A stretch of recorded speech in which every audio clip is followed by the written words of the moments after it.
With all of the death factions now shown off for new AOS, we've got a little bit of catching up to do. But first up today is the endless legions of the Ossiarch Bonereapers, and they have had quite a few big changes, mainly due to how their mechanics work in 3rd edition with their bonus command points, and now a lot of these unique abilities and powers have been rolled over into this really cool but quite simplified battle trait system for them. So the Bonereapers now have a set of battle traits which fall under the Relentless Discipline keyword. And what that means is that you have a series of 6, and it's 6 at the moment. Whether this gets expanded in their eventual army book, who knows, but at the moment it is 6, and these are 6 abilities that can be used throughout the turn to help boost your forces. And the way it works is that you select a hero to use one of these abilities, and then all friendly Bonereapers units wholly within 12 inches get that buff. So it is less individually targeted than it is in 3rd edition, where you could just use a command point to buff a unit where you needed it with an ability. Now it is this sort of bigger aura ability, but it means that you can potentially run the risk of leaving a flank a bit less protected or a bit more exposed if you use a specific ability on a hero on one side of the board and there is a fight going on the other side. So I think whilst you will generally cover more of your forces and units with these, you do have to maybe plan where you're going to be using them and when you're going to be using them a little bit more. But in general, I think it's going to be a better system just for keeping your key units together. It may promote some kind of castling gameplay a little bit, but to me that kind of plays into the Bonereaper style. They're meant to be this very regimented formation style army, so having this buff cover units within a 12-inch aura I think does actually make sense. The buffs themselves are largely familiar. We have 2 in the movement phase, 2 in the charge phase, and 2 in the combat phase, and crucially they are used per phase, but they can be used in enemy phases too. So for example, the Counter-Strike ability will let you buff up a load of units if the enemy charges you in their charge phase, and you can get a few units with some bonus to their rend after they've been charged, so really punishing the enemy for charging into you too. So what I really like about this is that it's not only a really active set of rules in that you get to choose them and get them off when you want them, but it's incredibly reactive too. And as I said, you can really punish an enemy in their turn as well as your own. The classics of extra movement with unstoppable advance and boosted durability with impenetrable ranks are back, and giving this huge 12-inch aura to your units, giving them that really nice 5-up ward is really quite powerful. I think overall it may be a lot more to consider than some other armies' battle traits, as it is all active abilities. There are no passive in your battle traits here.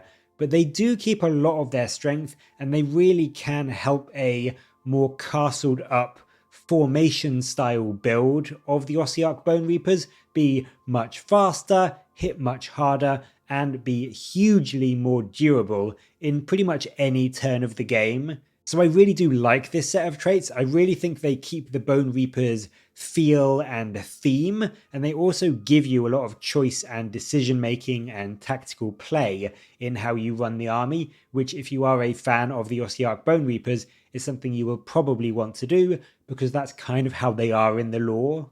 The battle formation we see is a very straightforward one. The Mortizan Council brings a passive called Necrotic Symphony, which just grants +1 to casting rolls for friendly infantry wizards.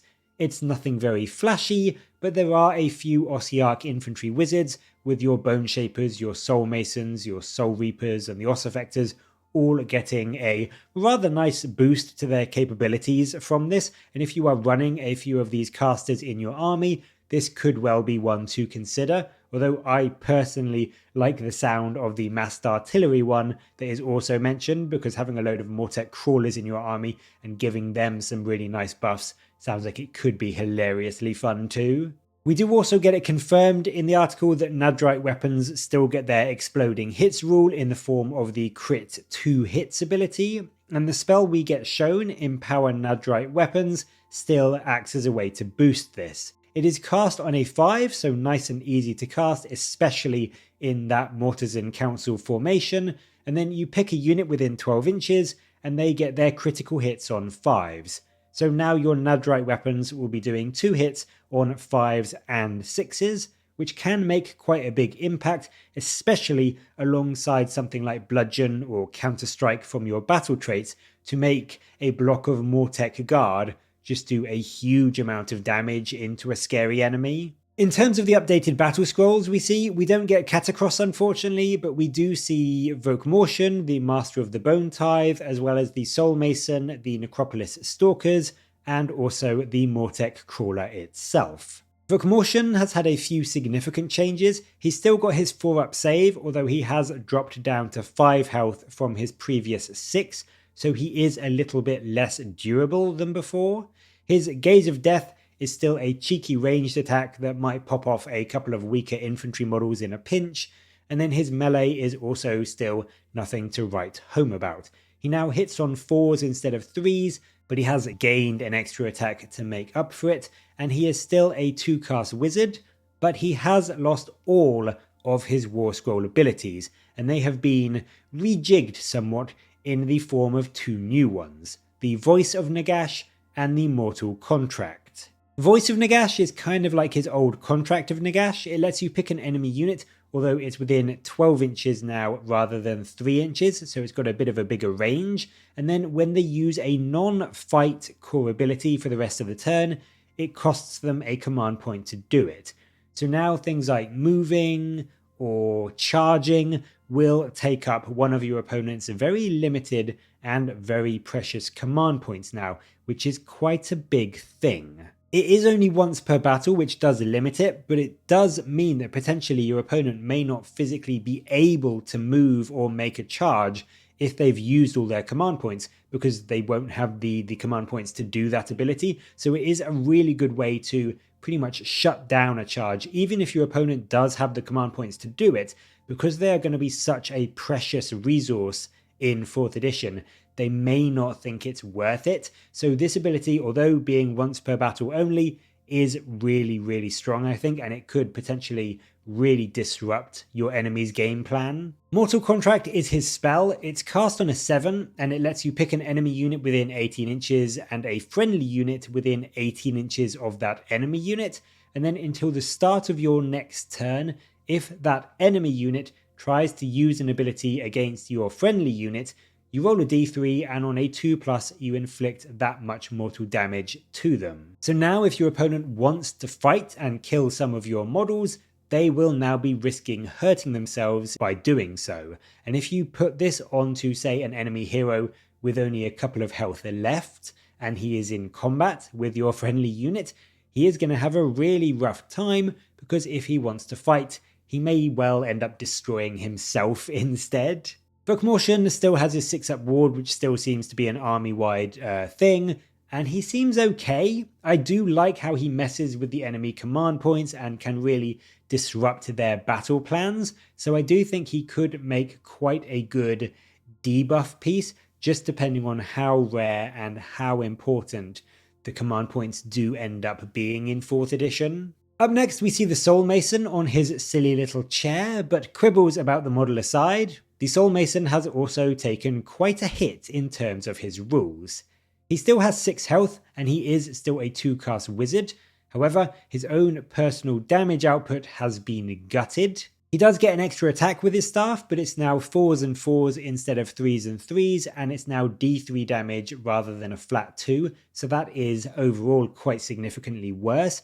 And the throne is now 5s and 4s rather than 3s and 3s, so he has had quite a big drop in his melee profile. And then on top of that, he's also lost his Mortek throne ability for recasting his War Scroll spell a few more times. But that's not all, because the spell itself, Soul Guide, has also changed, and it's now a casting value of 7 instead of 6.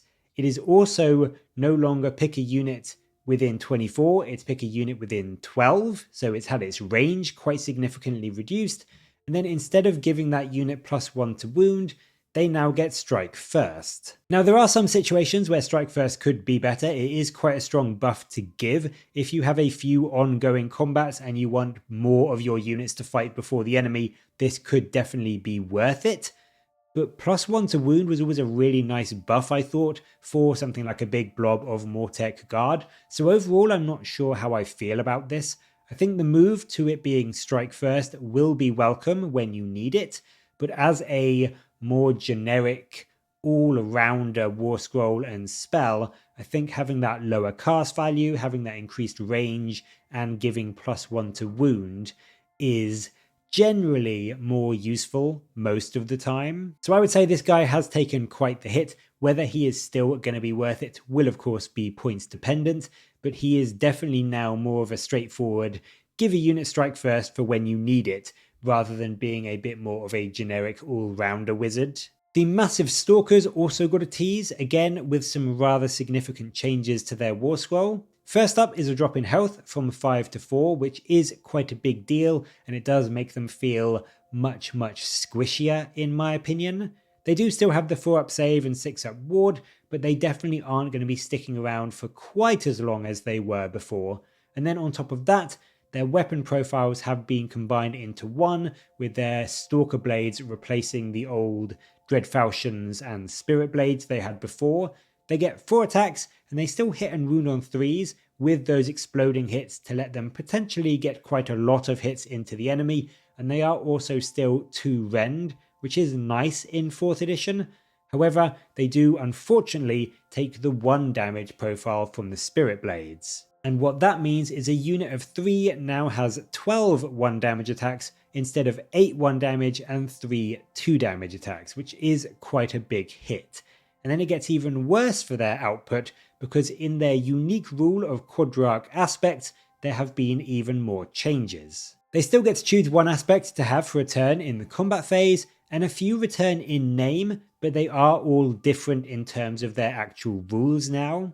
In 3rd edition, you had Blade Strike giving +1 to hit, Blade Parry giving +1 to saves for the unit, Destroyer giving +1 to wound rolls, and then Precision gave +1 damage, which was fantastic and meant all of your weapons were either 2 or 3 damage, so they could very easily blend through even big enemy units. Now, instead, the aspects are Domination, which subtracts 3 from enemy control scores, which isn't bad from the perspective of the objective game, but on a unit that is meant to be more of a high damage melee torpedo isn't the most useful or exciting, I don't think. Blade Parry now gives the enemy unit -1 to hit against your Stalkers, which is pretty great and will definitely help them keep alive a little bit longer, especially with the loss of their wound. It's not really a huge change from the previous +1 to save rolls. Destroyer means that instead of +1 to wound rolls, it now means the enemy unit can't make any ward rolls against your attacks. This could be very good. If your opponent has something like a 5-up ward to protect them, you are essentially removing an extra third of their protection, which is quite significant. And even into things like other death factions or demons that we've seen that seem to have a lot of 6-up wards around from the faction focuses, it is going to make it much easier to clear them out, and getting rid of a big horde of skeletons or zombies is going to be that little bit easier with this aspect up. But the biggest hit is in the precision aspect. This no longer gives that amazing +1 damage, instead it gives anti-hero 1 rend. So now, while you are in combat with an enemy hero, you will be 3 rend instead of 2, which isn't awful as a rule. It means you can be pushing even 3-up save heroes to just a 6-up save, so it really will help.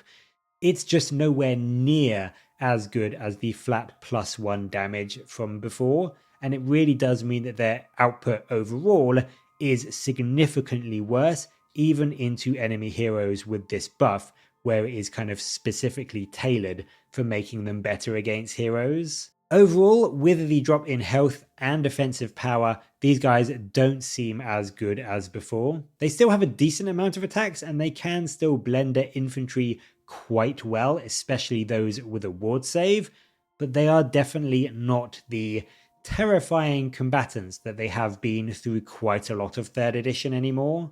Finally, we get to the Mortek crawler, the big catapult itself. And this thing has been fairly awful in previous editions, and also sometimes quite fun, if incredibly random with its choice of firing types.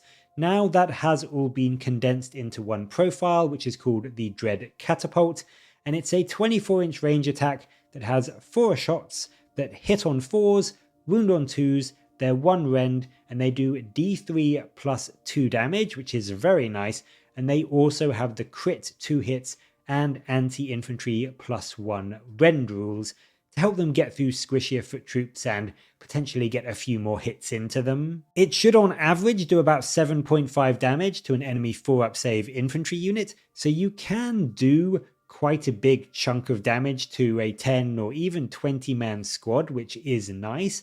And then it gets better because the Deathly Barrage rule still lets you pick a unit which was targeted by this unit in the shooting phase. You don't need to have hit it, which is key, you just need to have targeted it. And then you roll a dice and you add 1 to the result if your catapult is within 12 inches of a friendly Oss effector, and also add 1 if that enemy unit that you are choosing was also targeted by any other Mortek crawlers this turn. And then on a 4+, that enemy unit gets strike last.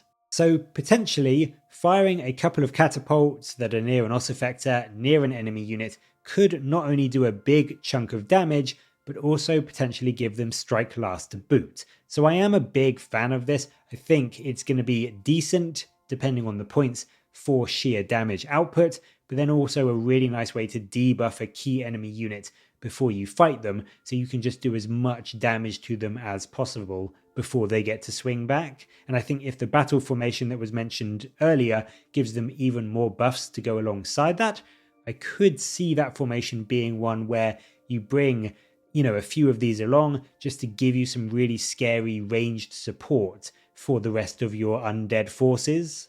And that is the Ossiarch Bonereapers. I really like the rules we've seen today. I love the battle traits. I think it's really thematic and fun for the Ossiarchs. But what do you make of them? What do you make of the forces of Catacross? And do you think they seem better or worse than their 3rd edition incarnation? Let me know your thoughts down in the comments below, and as always, thank you very much for watching. Please do like and subscribe for more Warhammer content from me, but until next time, I'll catch you later, guys.